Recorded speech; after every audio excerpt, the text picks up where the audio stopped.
இதேபோல் தருமபுரி மாவட்டம் பாலக்கோடு அருகே தண்டுக்காரனஹள்ளி கிராமத்தில் எழுந்தருளியுள்ள காளான்தோப்பு முனியப்பன் கோவில் ஆலய மகா கும்பாபிஷேகம் வெகு விமர்சையாக நடைபெற்றது.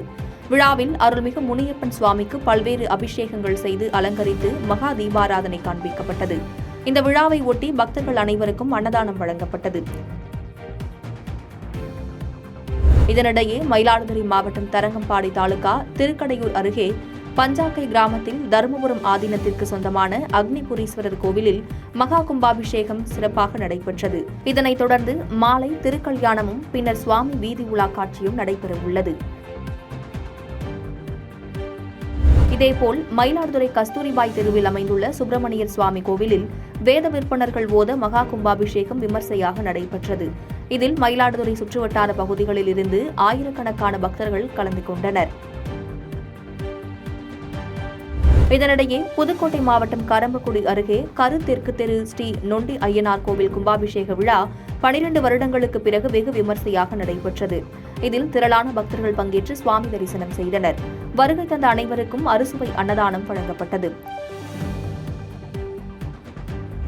இதேபோல் கடலூர் மாவட்டம் விருத்தாச்சலம் அடுத்த பழவங்குடி கிராமத்தில் எழுந்தருளியுள்ள ஸ்ரீ வள்ளி தெய்வானை சுப்பிரமணியர் திருக்கோவிலின் அஷ்டபந்தன மகா கும்பாபிஷேகம் வெகு விமர்சையாக நடைபெற்றது. பின்னர் பக்தர்களுக்கு அன்னதானம் வழங்கப்பட்டது. இதில் ஏராளமான பக்தர்கள் கலந்து கொண்டனர்.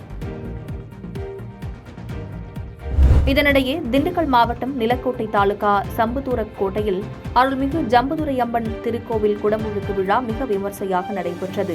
இந்த விழாவில் கும்பாபிஷேகம் முடிந்து தீர்த்த நீர் ட்ரோன் மூலம் பக்தர்களுக்கு தெளிக்கப்பட்டது. இதில் 10,000க்கும் மேற்பட்டோருக்கு சிறப்பு அன்னதானம் வழங்கப்பட்டது.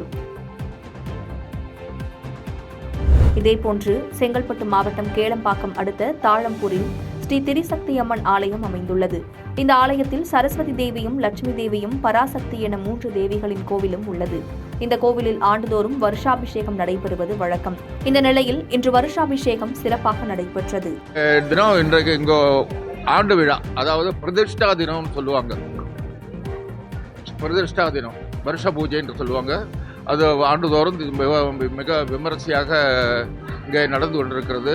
இன்றைக்கு இந்த பார்த்தைகள் சிவாச்சாரியர்கள் பெரிய கோபமும் அதெல்லாம் புறப்படுதல் இதெல்லாம் ஒரு சக்தி ஏறதுக்காக மந்திரம் சொல்றது சக்தி தான்.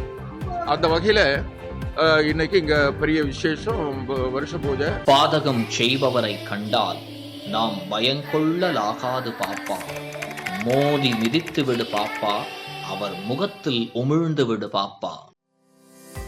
அண்மை செய்திகளை உடனுக்குடன் தெரிந்து கொள்ள இணைந்திருங்கள் இயம்நாடு தொலைக்காட்சியுடன்.